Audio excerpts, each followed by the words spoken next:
مساء الخير عليكم، مرحبا بكم معنا من جديد. أعزائي المشاهدين، أهلا ومرحبا بكم معنا في حلقة جديدة من برنامج الفنان. الفنانة سلمى رشيد كتعيش أجواء الصيف وكتستمتع بعطلتها رفقة زوجها في العاصمة الفرنسية باريس، واللي مصرة أنها ما تبينش الوجه ديالو في مواقع التواصل الاجتماعي الخاصة بها. قام الفنان دوزي مؤخرا بإطلاق كليب أغنيته الجديدة مينا بأحد الأسواق التجارية، كما أنه شهد حضور العديد من محبين الفنان والصحافة الوطنية والعالمية.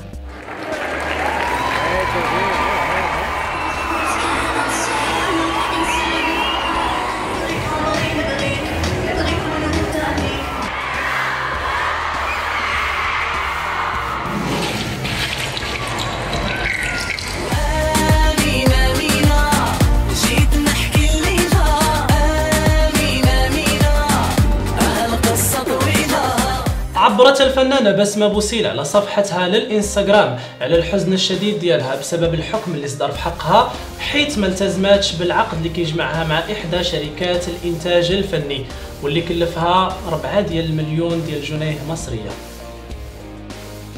طرح الرابور طنجاوي مسلم مؤخرا أغنية جديدة بعنوان ضميني، واللي تطرق فيها بزاف ديال المواضيع الاجتماعية والعلاقة بين المغاربة والوطن ديالهم.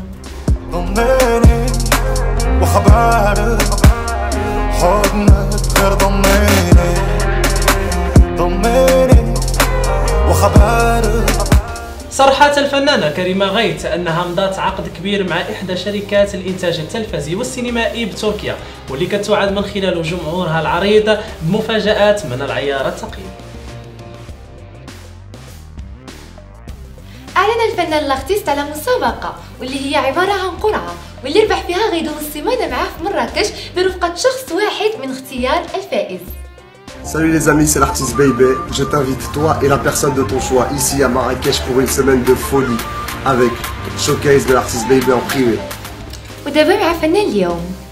مرحبا بك أمين. مساء الخير. قل لنا شكون هو الفنان اللي مستضيفوا لنا هذه الحلقة؟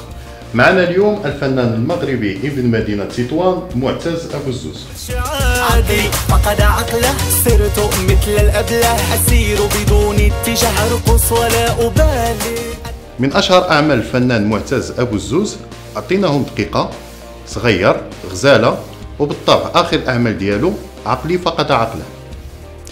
كيف ما سبق وقلت أن عقلي فقد عقله واحدة من بين الأغاني اللي اخترتهم بسرعة، يعني كنوجه تحيه لانور مقدور. انور مقدور في رمضان العام اللي فات كان صيفط لي الماكيت هذه الاغنيه هذه، وقال لي بواحد يعني بواحد التعبير كيعتبر ان هذاك الميلونج بين الافكار وما بين اللهجه ديالنا الدارجه وما بين اللغه العربيه وما بين الايقاع الهندي والايقاع المغربي، هو سمى هذا الميلونج هذا الحماق.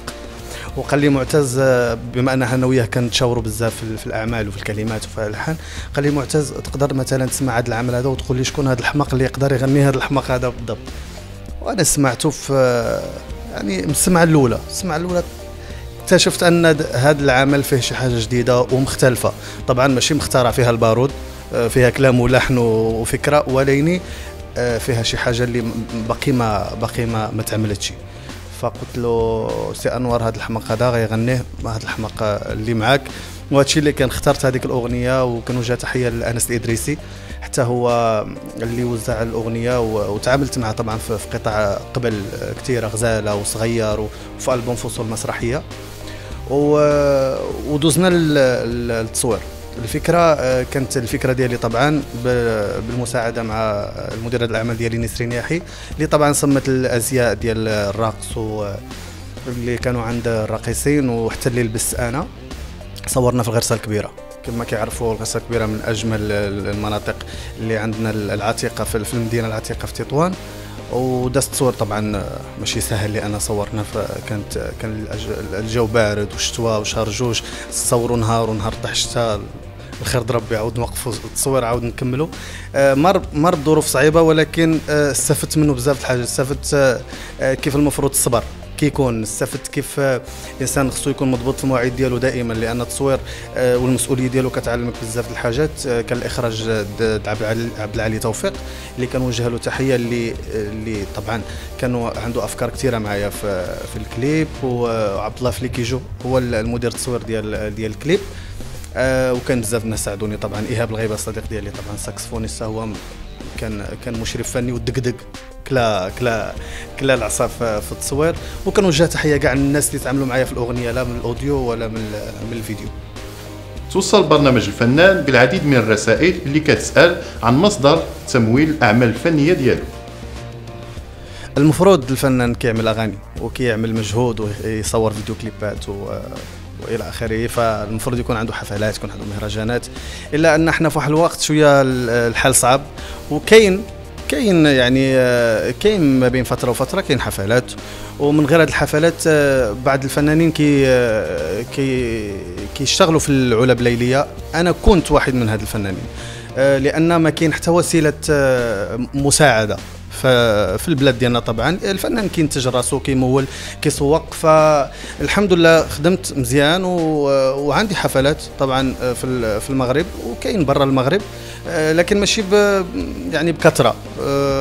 كاين اللي كتلبي بعض الحاجيات، وكاين اللي المفروض شويه الموضوع كيكون حدو قدو. فاحنا كنجمعوا شويه من هنا وشويه من هنا. طبعا انا بالنسبه لي انا شخصيا ما عندي حتى شغل من غير الغنى، كنغني كنوفر.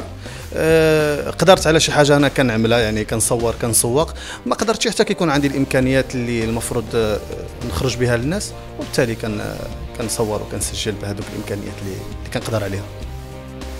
بالمناسبه جمهور معتز ابو الزوز بغى يعرف واش عنده شي ارتباط عاطفي. هو المفروض الا كان ارتباط غادي يكون معلن عليه. الا كانت شي حاجه خاصه يمكن تكون في البدايه ديالها، يمكن تكون مازال ما تبلورتش، فغتكون هذه خاصه بيا. يعني الجمهور الا كيسول على الراس والعين، مي كنتفضل انا حتى تكون شي حاجه رسميه اللي غيتعلن عليها، لان المفروض هو في النهايه زواج، والزواج كي من احد القواعد ديالو الاساسيه هو الاشهار. وان شاء الله ما يكون الزواج انا كنوعدهم انه يكون الاشهار، وغادي يعرفوا كاع الجمهور غادي يعرف شنو كاين. وفي الاخير اجيو نعرفوا شنو موجد الفنان معتز ابو الزوز للجمهور ديالو. بالنسبه للجديد انا دائما كنفكر في حال ان كان عندي جديد قريب ولا بعيد، دائما كنفكر وكنبغي نقرب لشي حاجه مختلفه، كنفتش دائما على حاجه مختلفه. ما بغيتش نكرر راسي، لان يمكن الفنان يعاود يستفد من النجاح ديال القطعه مثلا اللي فاتت. فنحاول اني مثلا نغني شي حاجه قريبه لعقلي فقد عقله، بمعنى عقلي فقد عقله الحمد لله حققت واحد النجاح معين. الا اني كان خصني كيف ما نزلت وفاجات الناس، او اكتشفوا بلي انا قدمت شي حاجه جديده ومختلفه، بنفس الشيء كنبغي نفكر في العمل اللي ماجي. بغيت دابا حاليا انا مازال في مرحله التفكير، باقي التفكير وباقي عاد الاختيار وباقي الدخول الاستوديو وباقي التنفيذ وباقي الشكل كيف العمل يخرج. فكنظن انا باقي يعني باقي الحاله ان الانسان يقول شنو هو البروجي ديالو. الا عندي افكار بزاف كثيره، عندي حاجات مجنونه، وصلوني بزاف الاعمال كنسمعهم، وان شاء الله غادي نختار واحده فيهم او جوج. يمكن نختارهم بجوج، يمكن نغني واحده. كنبات نحلم واش غندخل الاستوديو، وعاد نقرر واش نقرر قبل ما ندخل الاستوديو. كاين بزاف د الوساوس كنعيشهم، ان شاء الله نبرى منهم قريب ونقرر شنو غادي نقدم للناس. لانه بالتاكيد غادي يكون ان شاء الله ما بين شهر 9 وشهر 10 غتكون الاغنيه ان شاء الله الجديده القادمه ان شاء الله. وصلنا لنهايه الحلقه. كان معكم في التقديم جمال الدين، هاجر وامين، وكنضرب لكم موعد بحلقه جديده من برنامج الفنان الاسبوع المقبل نهار الخميس في 5 العشيه. وما تنساوش كونوا ديما فرحانين وكونوا ديما ناشطين، حيت الحياه قصيره بزاف، ما تسعاش ابدا نعيشوها مقلقين. السلام عليكم. سلام.